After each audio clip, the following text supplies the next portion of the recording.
wabarakatuh. Good afternoon.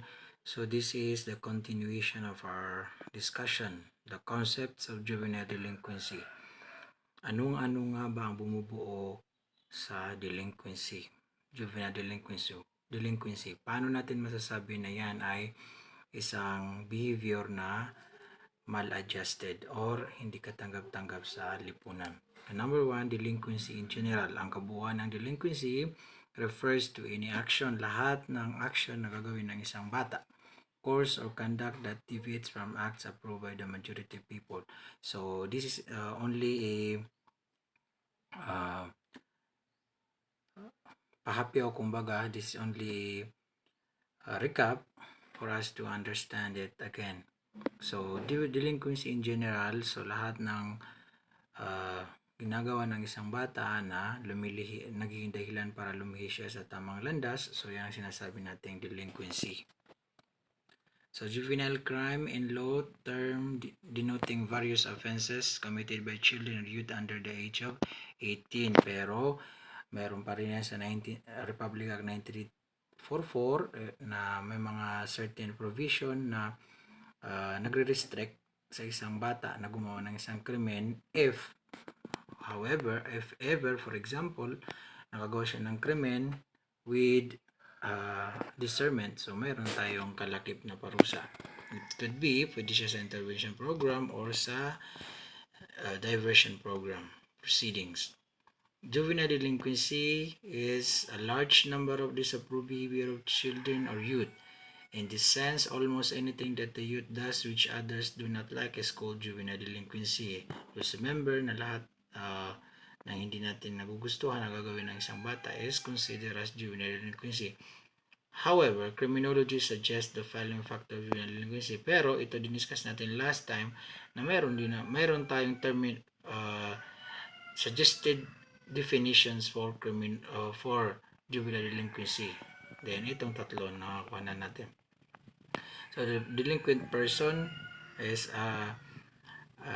one who repeatedly commits an act that is against the norms or observed by the society. So yan ang delinquent person. Juvenile delinquent are young people who are regarded as immature. So they do not yet reach the minimum age of maturity. So immature. Brief history of juvenile delinquency. Okay, we have the harsh beginning.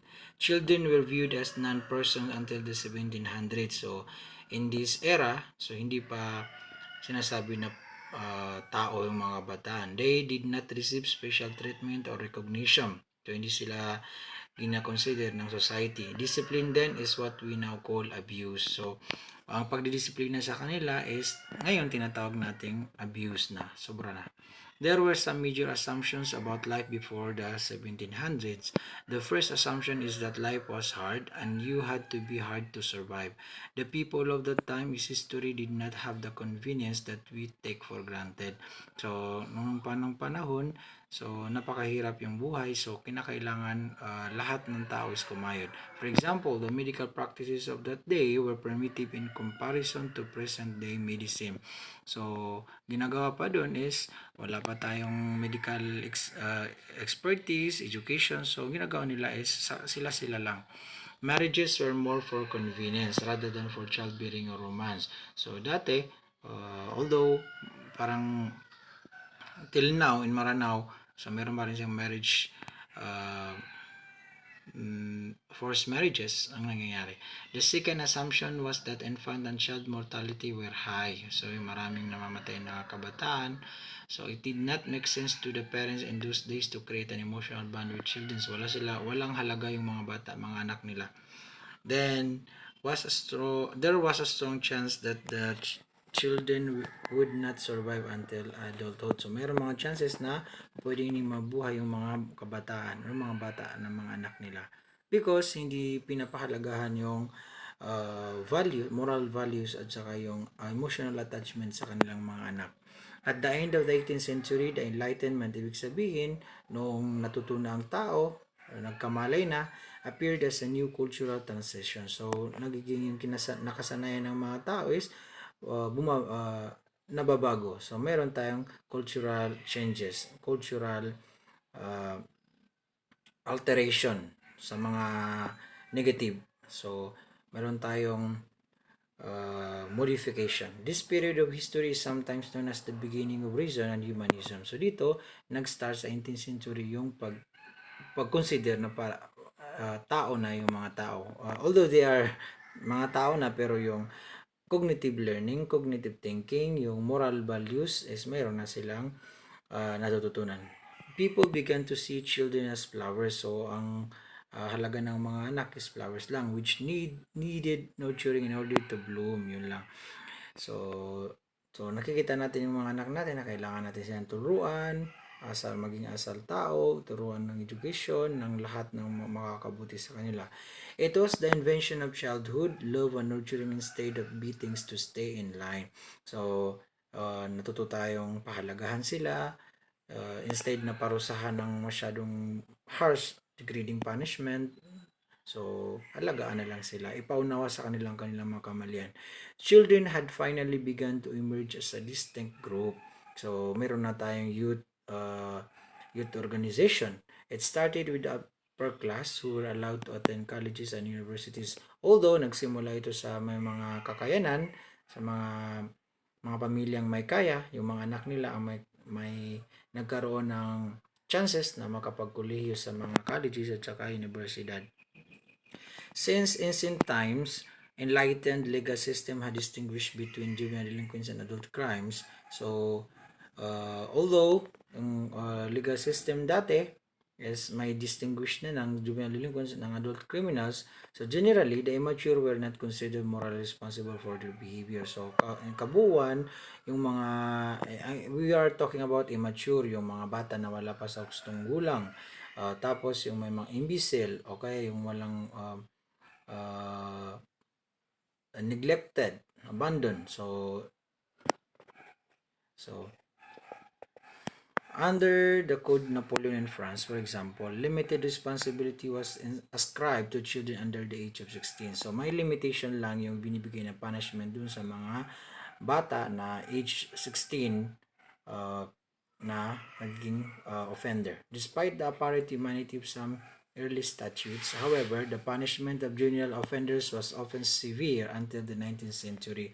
Hanggat nung hindi pa dumating ang panahon ng 19th century, yung mga bata na binibigyan ng punishment is umabot pa sila doon sa severe punishment. Prior to the 20th century, juvenile offenders were often treated as adults. Okay? Before pa dumating yung 20th century, yung juvenile offender is treated as adult pa rin. The first development contrary to this in the United Kingdom was the establishment of Borstal Training Center. Borstal, you can find this Borstal Training Center in Correctional Administration in place of normal imprisonment, which was intended to build up the offender's character. So, nandyan na makikita natin dyan si character formation, makikita natin yung community therapeutic modalities nowadays. They were unsuccessful, and since the 1960s, policy has been directed away from the detention of young offenders towards treatment in the community. Okay, so meron ng pagpapahalaga sa mga kabataan, so meron ng segregation. The beginning with avoiding court to go together. The police are encouraged to caution juveniles who admit an offense unless they are persistent offenders. So, kung hindi naman masyadong harsh, hindi naman masyadong brutal yung ginawa nila sa society, mga pagkakamali nila, so, encourage na lang sila, pagsabihan sila, o warningan sila, na wag nang umulit, wag lang gagawin ulit. Pero kapag halba sobra-sobra na, so let's give them what is due to them. When juvenile offenders are dealt with more formally, they are tried by a dedicated juvenile court. So meron tayong family court dito sa Pilipinas, having as little contact with the mainstream system as possible. There is considerable emphasis on a parental responsibility, and the parents may be ordered to pay the juvenile's fine. So that is what I am always talking. So talking what I'm saying is, ito yung sinasabi ko pa ulit-ulit na magulang ang magkakaroon ng problema. If the courts need to punish juveniles, they can utilize community sentences. Okay. Kasama sa community sentences is yung mga community immersion o kaya meron tayong provision. Okay. Attendance centers orders, for example, require juvenile to attend during their leisure hours at centers where they will be given a program of constructive activities.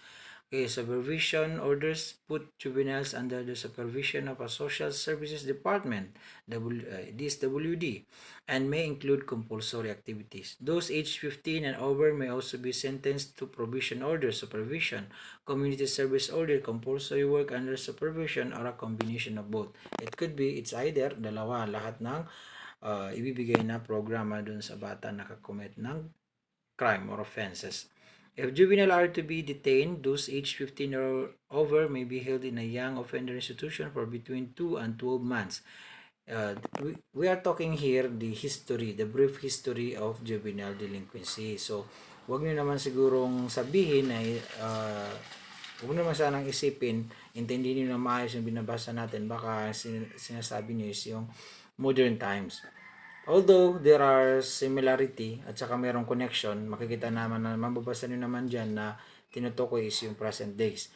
Young offenders can only be detained in the most serious of cases. So, of course, and there are national units to deal with them. All offenders aged 10 to 13 can be detained only if convicted of manslaughter or murder. Makita nyo if ever nakapatay sila.